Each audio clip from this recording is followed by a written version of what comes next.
ბევრი თემაა, რაც შეიძლება გენერალურ გეგმაში, განხილვაში მოსახლეობის ჩართულობით მოხერხდეს. და ეს პროცესი, ზოგადად კომუნიკაციის პროცესი, ჩართულობის პროცესი ადამიანებს აძლევს რწმენას მერე, რომ ერთის მხრივ მათ შეუძლიათ რაღაც შეცვალონ და მეორეს მხრივ თვითონაც აქვთ გარკვეული პასუხისმგებლობები.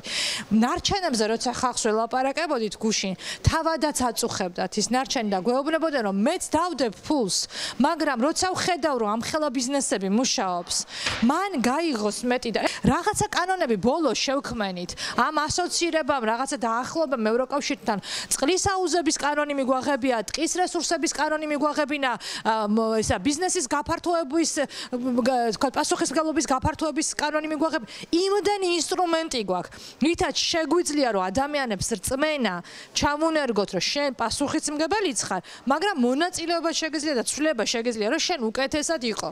მე მაინც მგონია, რომ ეს არ არის დაკარგული.